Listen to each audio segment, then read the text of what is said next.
कन्या राशि वालों, आप सभी का स्वागत है कन्या मंथन भिंड यूट्यूब चैनल में।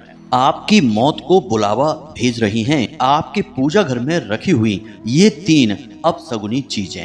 इन्हें आज ही इसी वक्त अपने पूजा घर से निकाल कर बाहर फेंक दो, वरना अकाल मृत्यु, दुर्घटना, बीमारी, दरिद्रता और दुर्भाग्य आपके घर में प्रवेश कर जाएगा। समय रहते आप इस वीडियो को देख लें और इस वीडियो में बताई जा रही 3 चीजों को अच्छी तरह से समझ लें और उन्हें अपने पूजा घर से निकाल कर बाहर फेंक दें, वरना बहुत देर हो जाएगी। जी हाँ बंधुओं, एक बात याद रखना कि किसी भी इंसान के घर में जो पूजा घर होता है वह घर का सबसे पवित्र स्थान होता है। पूजा घर में से इतनी अधिक सकारात्मक या यूं कहें कि भगवान की ऊर्जा निकल रही होती है कि यह पूरे घर को पवित्र करके रखती है। और यह सकारात्मक ऊर्जा या यूं कहें कि भगवान की कृपा और आशीर्वाद की वजह से ही घर के लोगों की बुद्धि स्थिर रहती है, सद्बुद्धि रहती है, घर में आमदनी इनकम बनी रहती है और बरकत लगातार आती रहती है। लेकिन कभी कभी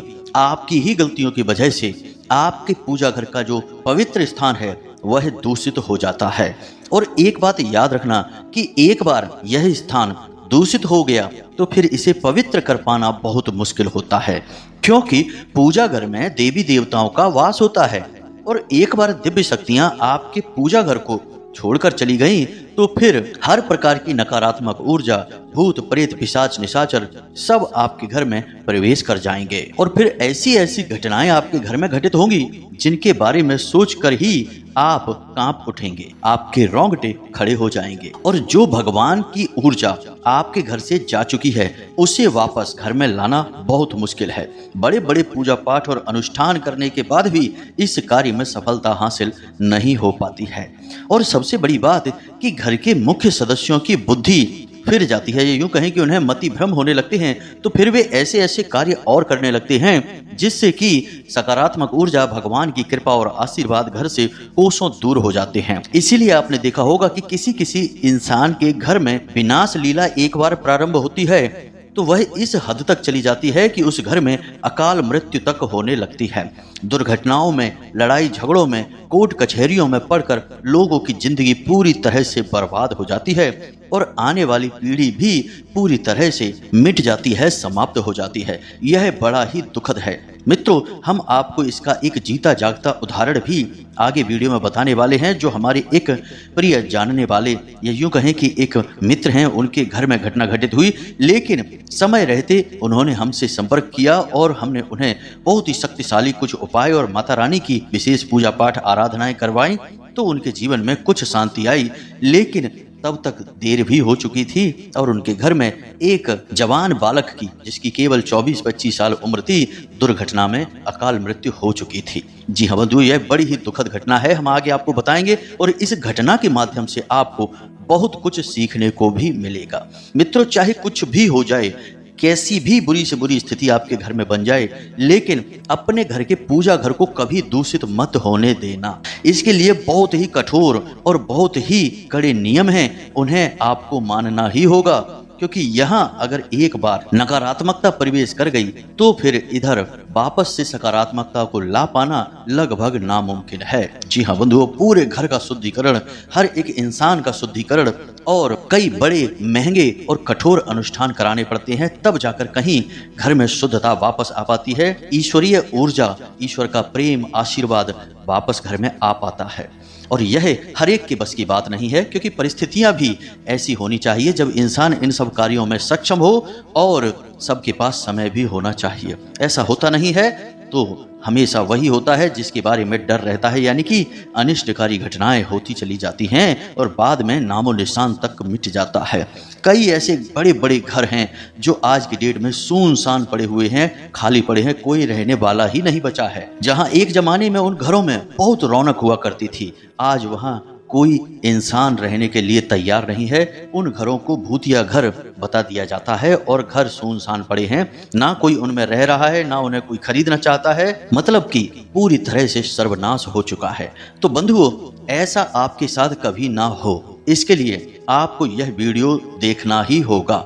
इस वीडियो के माध्यम से हम आपको शास्त्रों से जुड़ा हुआ और ज्योतिषीय गणितीय आकलन के आधार पर ऐसा अद्भुत ज्ञान देंगे जैसा अब तक आपको कभी प्राप्त नहीं हुआ होगा। जी हाँ बंधु, हम सामान्य बातों से प्रारंभ करके आपको ऐसी ऐसी गुप्त और रहस्यमयी बातों तक लेकर जाएंगे जिन्हें जानकर आप हमें धन्यवाद अवश्य देंगे। और ये बातें पूर्ण रूप से शास्त्रीय और वैदिक पद्धति पर आधारित होंगी। तो बस आपको पूरे धैर्य के साथ इस वीडियो को देखना है और इस वीडियो में बताई गई बातों का जब आप पालन करेंगे, अपने जीवन में उतारेंगे, तो हम आपको गारंटी देते हैं कि 100% भगवान आपका हाथ पकड़कर आपको कामयाबी की ओर ले जाएंगे, आपकी सफलता दिलवाएंगे और आपकी हर मनोकामना पूरी करवाएंगे। क्योंकि भगवान को ऐसे लोग बहुत अधिक प्रिय हैं जो हृदय से सच्चे होते हैं और नियम संयम का पूर्ण रूप से पालन करते हैं। जी हाँ बंधुओं, इस वीडियो को बनाने में हमने बहुत दिल से मेहनत की है।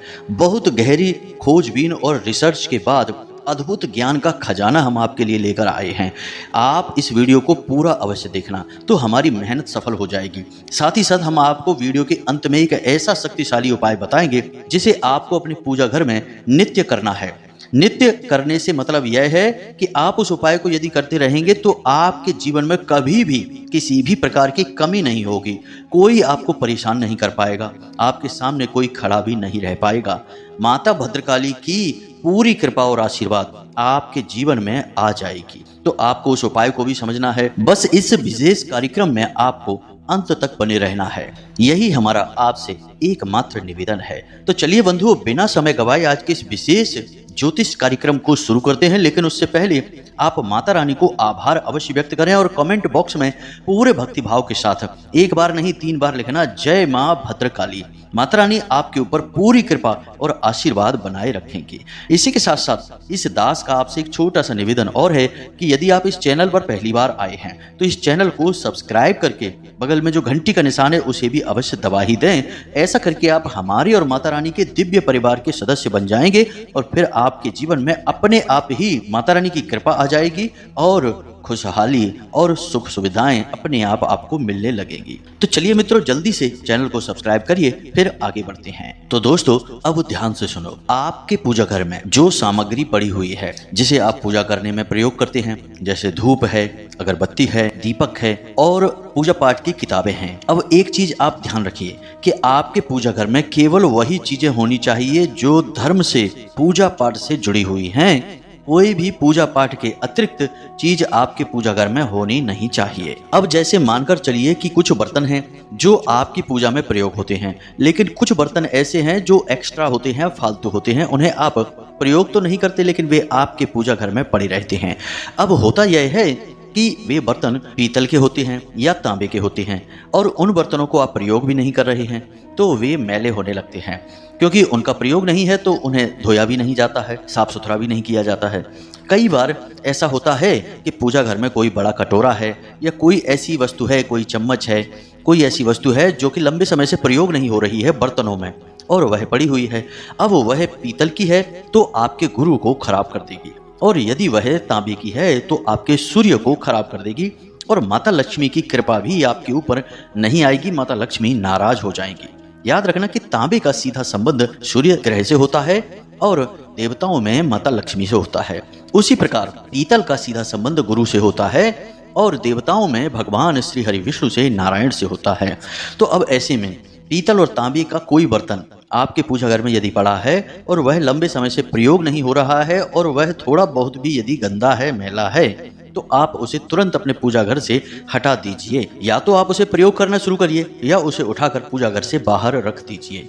इसी के साथ साथ कभी कभी ऐसा भी देखा जाता है कि पूजा के कुछ बर्तन ऐसे हैं जो थोड़े से टूटे हुए होते हैं, टेढ़े मेढ़े हो जाते हैं, फूट जाते हैं, फट जाते हैं, लेकिन लोग उन्हें भी प्रयोग करते रहते हैं।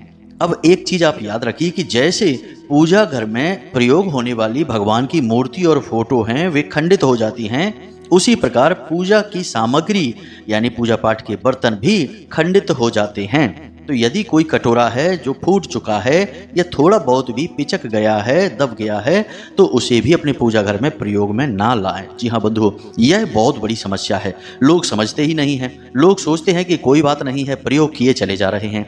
अब आप खुद ही देखिए कि आपके घर में कोई मेहमान आता है तो क्या आप उस मेहमान को टूटे हुए कप में चाय देंगे? टेढ़े मेढ़े पिचके हुए दबे हुए गिलास में पानी देंगे पीने को?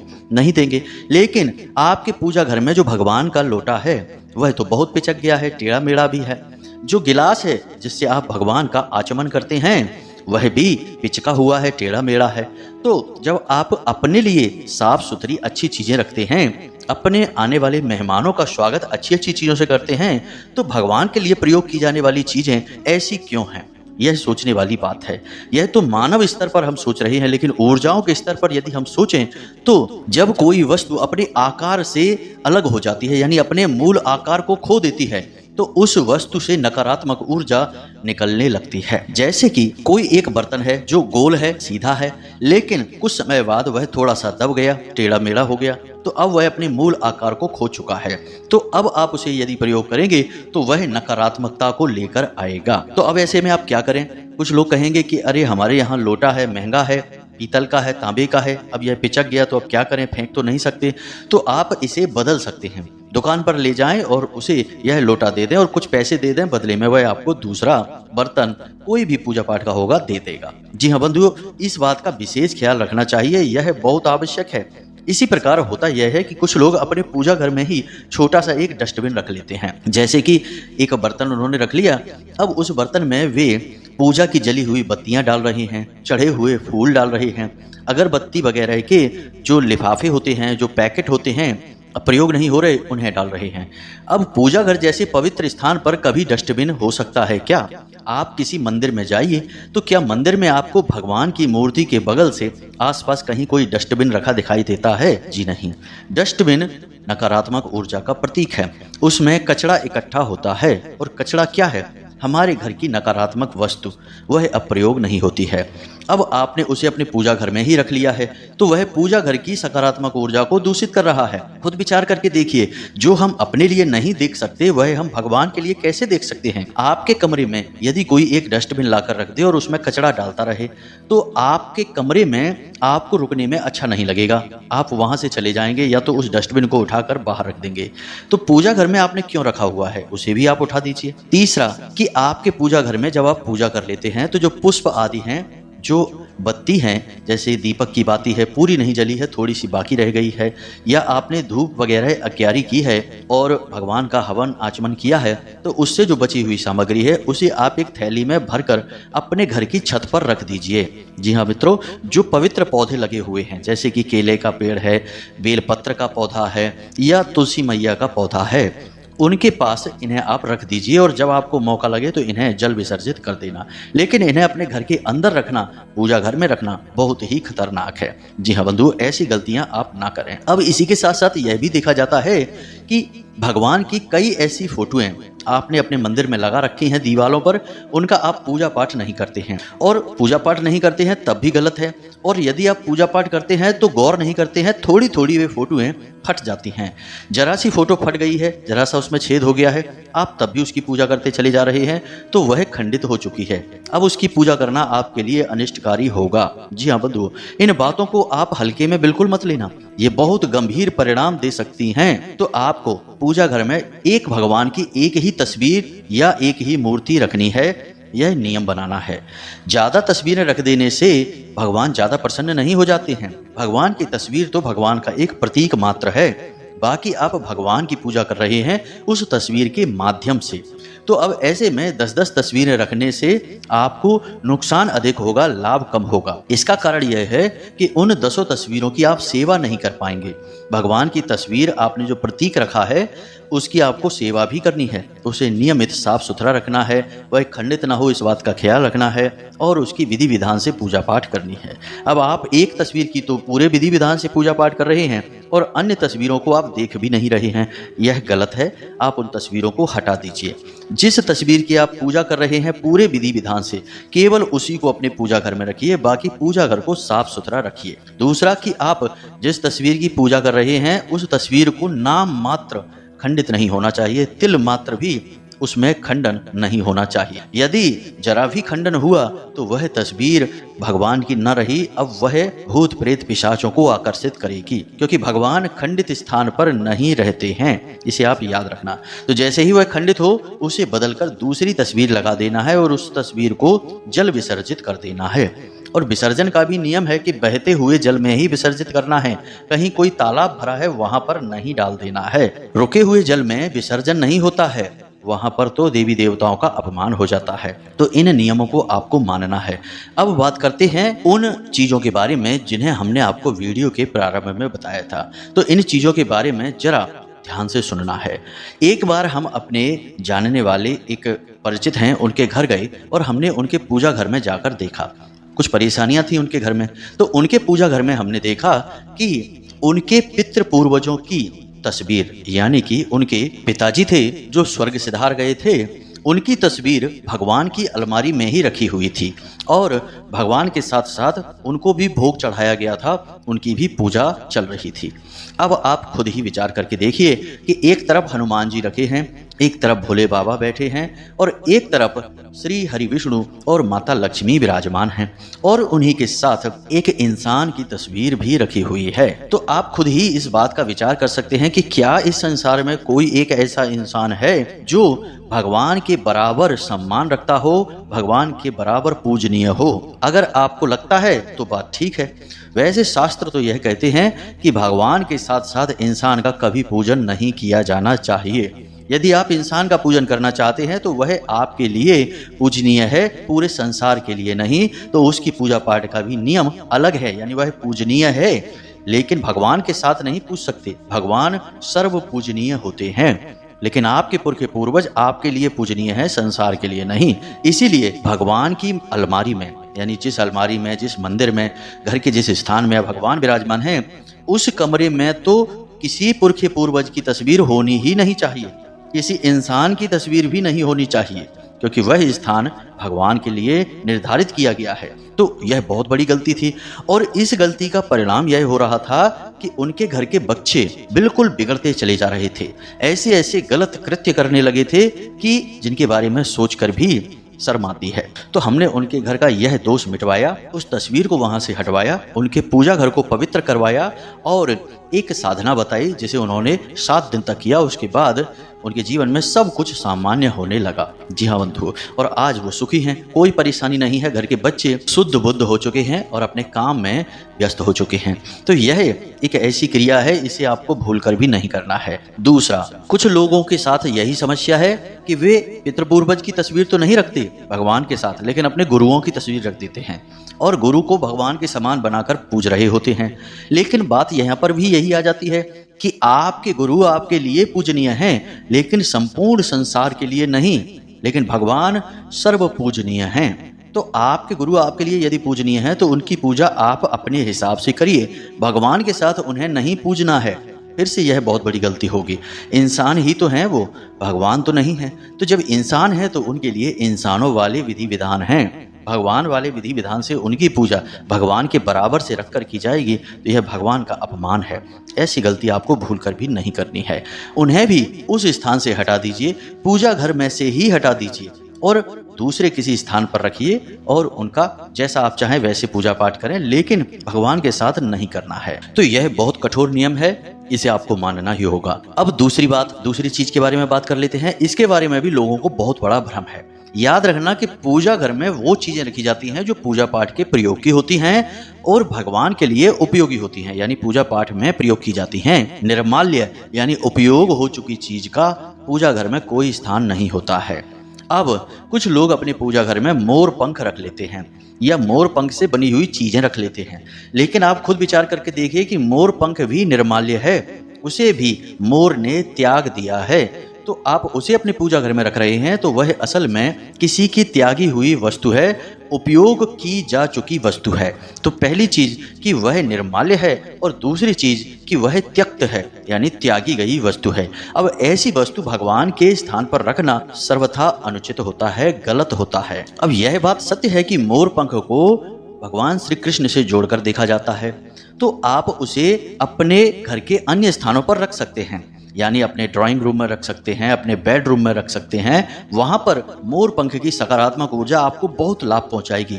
लेकिन यही मोर पंख यदि आपने अपने पूजा घर में रख दिया तो यह आपको बहुत अधिक नुकसान पहुंचाएगी। जी हाँ बंधुओं, इसे आप नोट करके रख लीजिए। आपको यकीन नहीं है तो आप कुछ दिन के लिए मोर पंख अपने पूजा घर में रखकर और फिर पूजा पाठ अपनी करते रहिए। आपको बिल्कुल नकारात्मक परिणाम प्राप्त होंगे। नकारात्मक ऊर्जा आपके जीवन और विचारों में प्रवेश कर जाएगी। आपके लिए हर एक फैसले गलत साबित होने लगेंगे और आपको भयंकर नुकसान और घाटा होने लगेगा। अब तीसरी वस्तु के बारे में बात करते हैं। इसे भी लोग अक्सर अनदेखा कर जाते हैं। कुछ लोग कहीं से सुनकर या किसी की बात मानकर या देख दाख कर यंत्र ले आते हैं। कोई लक्ष्मी यंत्र लेकर आता है, कोई कुबेर यंत्र लेकर आता है, या सर्व बाधा निवारण यंत्र लेकर आ जाते हैं, जिसमें कई प्रकार के यंत्र बने होते हैं। अब लोगों को यंत्रों का कोई ज्ञान तो होता नहीं है, उन्हें प्राण प्रतिष्ठित भी नहीं करते हैं और उनका विशेष पूजा पाठ भी नहीं करते हैं। लेकिन यंत्र कोई साधारण वस्तु नहीं होती है। यंत्र यानी कि एक उपकरण। अब उपकरण क्या है? एक मशीन है और मशीन का काम है ऊर्जा को उत्सर्जित करना। जी हाँ बंधुओं, अब मानकर चलिए कि माता लक्ष्मी का श्री यंत्र है, उसे आप ले आए अपने घर में। किसी ने आपसे कह दिया कि ले आइए और आपने लाकर उसे अपने पूजा घर में रख लिया। लोग अक्सर यही करते हैं। अब आपने उस यंत्र को प्राण प्रतिष्ठित नहीं किया, उसकी ऊर्जाओं को शुद्ध नहीं किया, सकारात्मक नहीं किया, पवित्रता का ख्याल नहीं रखा और उसे बस यूं ही लाकर पूजा पाठ प्रारंभ कर दिया, तो यह जो यंत्र है यह नकारात्मक ऊर्जा को उत्सर्जित करने लगेगा। आपके घर की लक्ष्मी को यह सोखने लगेगा। आपके घर से माता लक्ष्मी तुरंत विदा हो जाएंगी और दरिद्रता प्रवेश कर जाएंगी। कुछ लोगों के यहाँ हमने देखा है कि यंत्र उनके पूजा घर में रखे तो हैं, लेकिन मैले कुचैले हो गए हैं, गंदे हो गए हैं। धातु के हैं तो उनके ऊपर जंग लग चुकी है, लेकिन उन्हें ना तो साफ किया जा रहा है और ना ही उन्हें विधि विधान से पूजा जा रहा है। बस जब तब उनके ऊपर थोड़ा बहुत जल छिड़क दिया जाता है, पोंछ दिया जाता है और उन्हें पड़े छोड़ दिया जाता है, जैसे कि सामान्य वस्तुएं घर की पड़ी रहती हैं। ऐसे ही यंत्र भी पड़े हैं एक कोने में। लेकिन यह तो और भी ज्यादा भयंकर हो गया, क्योंकि एक बार यंत्र यदि मैला हो चुका है और आपने उसे यूं ही पड़ा छोड़ दिया है, तो हमने जैसे कि अभी कहा यंत्र एक मशीन है, एक उपकरण है, इसीलिए उसका नाम यंत्र है। तो अब वह ऊर्जा उत्सर्जित करेगा, वह या तो नकारात्मक ऊर्जा उत्सर्जित करेगा या सकारात्मक ऊर्जा। अब आपने यदि नियम संयम का ख्याल नहीं रखा तो नकारात्मक ऊर्जा। और एक बात और हम आपको बता दें कि यंत्र जिस भी नियम के लिए लिया जाता है, जिस भी उद्देश्य के लिए लिया जाता है, जैसे माता लक्ष्मी का यंत्र है और यदि उसका अपमान हुआ है, विधि विधान से पूजन नहीं हुआ और नकारात्मक ऊर्जा को उत्सर्जित किया, तो वह सबसे पहले आपके घर की लक्ष्मी को ही आपसे दूर कर देगा, यानी आपको रुपए पैसे से जुड़ी समस्याएं देगा। सर्व रोग निवारक यंत्र लेकर आए हैं और उसका आपने ख्याल नहीं रखा ठीक से, तो घर में भयंकर बीमारियां आ जाएंगी। सूर्य यंत्र यदि आप लेकर आए हैं और उसका ठीक से आपने ख्याल नहीं किया, तो आपके घर में सरकारी समस्याएं आने लगेंगी, लोगों का मान सम्मान जाने लगेगा और आपका समाज में भी रुतबा, इज्जत सब कम होने लगेगी और रुपए पैसे की तंगी तो भयंकर तरीके से आपके जीवन में आएगी ही आएगी। सबसे बड़ी बात कि आपके घर के लोगों की विचारधारा दूषित होने लगेगी, क्योंकि सूर्य आत्मा के कारक ग्रह हैं। तो यंत्रों को आपको अपने पूजा घर में, वैसे तो हम नहीं कहते कि लेकर आइए, क्योंकि यंत्रों के विधि विधान बहुत बड़े हैं और कठोर हैं। तो आप यंत्र लेकर मत आइए, बस आप भगवान की फोटोएं रखिए। मूर्तियों को भी लेकर मत आइए, मूर्तियों के लिए भी कुछ विशेष नियम है और विधान है। आप किसी की नकल मत करिए, किसी ने कुछ कह दिया तो उसे मत सुनिए। लेकिन यदि आप लेकर आ ही गए हैं तो फिर उसके नियम संयम आपको मानने ही होंगे। यंत्रों की पूजा भगवान की मूर्तियों से, फोटोओं से भी ज्यादा करनी पड़ती है। उन्हें समय समय पर जागृत बनाए रखना पड़ता है, यानी कि कुछ विशेष मंत्र उच्चारणों के साथ विशेष अनुष्ठान उन यंत्रों को लेकर करने ही पड़ते हैं, अन्यथा उन यंत्रों में नकारात्मक ऊर्जा उत्सर्जित करने की प्रवृत्ति उत्पन्न होने लगती है। लाभ की जगह वे यंत्र हानि पहुंचाने लगते हैं। ये तो बड़ी बड़ी चीजें थी। कुछ छोटी छोटी चीजें और भी हैं, इनके बारे में भी आप थोड़ी जानकारी ले ही लें। कुछ लोगों की आदत होती है कि उन्होंने पूजा की और प्रसाद चढ़ाया और वह प्रसाद भगवान के आगे ही रखा छोड़ दिया। अब वह प्रसाद दिन भर भगवान के सामने रखा है, उसे चूहे खा रहे हैं, उसमें चींटियां लग रही हैं और फिर उन्होंने देखा कि वह प्रसाद खराब सा हो गया है तो उसे उठाकर उन्होंने फेंक दिया, किसी गमले में डाल दिया या यूं ही कहीं किसी थैली में भरकर रख दिया। यह बहुत ही गलत है। एक बार प्रसाद भगवान को भोग लगा दिया आपने पूजा समाप्त कर दी, उसके बाद उस प्रसाद को भी आपको वहां से तुरंत हटा देना है और उसे बांट कर पूरा समाप्त कर देना है, खा लेना है। प्रसाद का एक छोटा सा कण भी बर्बाद नहीं होना चाहिए। दूसरा कि भगवान के ऊपर चढ़ा हुआ प्रसाद पूजा पाठ समाप्त होने के बाद जब आपने भगवान का विसर्जन कर लिया है, जैसे आवाहन करते हैं, पूजा करते हैं, पूजा समाप्त हो जाती है, फिर भगवान का विसर्जन करते हैं, तो विसर्जन कर लिया, उसके बाद वह प्रसाद निर्माल्य हो चुका है। अब वह आपको ग्रहण करना होगा। भगवान उसे ग्रहण कर चुके, लेकिन अब वह वहीं पड़ा हुआ है, तो यह तो बहुत ज्यादा घोर नकारात्मकता को आकर्षित करता है। इसी प्रकार कुछ लोग जिस आसन पर बैठकर पूजा करते हैं उस आसन को भी देखते नहीं हैं, उसमें कई छेद हो चुके हैं, वह कट फट चुका है, बहुत ही पुराना मैला कुचैला हो चुका है और उसी पर बैठकर लगातार पूजा पाठ किए चले जा रहे हैं, तो यह तो बहुत ही गलत है, नकारात्मक है। आप जिस आसन पर बैठे हैं वह तो साफ सुथरा शुद्ध पवित्र होना ही चाहिए। आसन का भी पूजन का विधान है, बिना आसन पूजन के आप उस पर बैठ नहीं सकती हैं। यदि आप उस पर बैठ गए तो आपके साथ साथ भूत प्रेत पिशाच भी बैठ जाएंगे। याद रखना कि आप चाहे दुनिया में किसी भी स्थान पर हों, दुष्ट आत्माएं, नकारात्मक ऊर्जाएं हर वक्त आपके आसपास मौजूद रहती हैं और वे आपके द्वारा की गई हर एक पूजा पाठ और पुण्य कर्म के फल को सोख लेना चाहते हैं। तो वे इसी मौके की तलाश में रहते हैं कि आप कब गलती करें। तो इन बातों को आपको मानना ही होगा। इसी के साथ साथ जब आपकी पूजा समाप्त हो जाती है तो आप अपने आसन के नीचे थोड़ा सा जल समर्पित अवश्य करें। एक चम्मच से थोड़ा सा जल आसन के नीचे डालें और मंत्रोच्चारण करें 3 बार, ओम इंद्राय स्वाहा, ओम इंद्राय स्वाहा। उसके बाद 3 बार बोलना है ओम भैरवाय स्वाहा, ओम भैरवाय स्वाहा। क्योंकि यह विधि है, अगर आपने ऐसा नहीं किया और आपने अपने आसन को फोल्ड करके रख दिया और पूजा समाप्त कर दी तो आपको आपकी पूजा का तिल मात्र भी फल नहीं मिलेगा, पूरा फल इंद्र देवता चुरा ले जाएंगे। और हमेशा पूजा करते समय अपने सिर पर एक कपड़ा डालकर अवश्य रखें, इससे आपके पूरे पुण्य फल को आप ही ले पाएंगे, कोई और नहीं ले जाएगा। वरना पूजा पाठ आप करेंगे और आपकी पूजा से सुखी कोई और होगा। इसीलिए आपने देखा होगा कि आपके आसपास कुछ लोग होते हैं जो बहुत पूजा पाठ करते हैं फिर भी दुखी रहते हैं। दुखी रहने का कारण यही है कि उनके पूजा पाठ और पुण्य कर्म का फल तो कोई और ही ले रहा है और उन्हें तो कुछ भी नहीं मिल रहा है और वे यूं ही आस लगाए बैठे हैं कि भगवान उनकी अब सुनेंगे तब सुनेंगे। तो भगवान कैसे सुन लें उनकी जब आपने नियम ही नहीं माने हैं। याद रखना कि भगवान वैदिक नियमों को मानते हैं, आपके बनाए आपके मन के नियमों को नहीं मानते हैं, क्योंकि भगवान सबके लिए हैं। वे सर्व विदित हैं, सर्व पूज्य हैं और सर्व व्याप्त हैं। तो आपको वही नियम मानने होंगे जो सर्व विदित हैं, सर्व पूज्य और सर्व व्याप्त हैं और उसी भगवान के लिए बनाए गए हैं। तो उम्मीद है कि जो जानकारी हमने आपको दी है वह आपको अच्छी तरह से समझ में आ गई है। अब इस जानकारी का आप प्रयोग करिए। कहाँ गलतियां आप कर रहे हैं, इन गलतियों को चुन चुन कर दूर करिए, फिर आपको आपकी पूरी पूजा पाठ का फल प्राप्त होने लगेगा। यदि कोई प्रश्न आपके मन में बनता है तो आप कमेंट करके पूछें या वीडियो के डिस्क्रिप्शन में दिए गए नंबर पर मैसेज करके पूछ सकते हैं। समय मिलने पर हम आपके सभी प्रश्नों के जवाब अवश्य देंगे ही, थोड़ा इंतजार आपको करना पड़ सकता है। इसी के साथ साथ आज की इस वीडियो को विराम देते हैं। हमेशा हंसते रहिए, मुस्कुराते रहिए, सकारात्मक रहिए और एक बार दिन में मंदिर अवश्य जाइए, क्योंकि आपका उद्धार वहीं से होना है। तो प्रेम से बोलिए जय माई की जय, मां भद्रकाली। माता रानी आपका कल्याण करेंगी। धन्यवाद।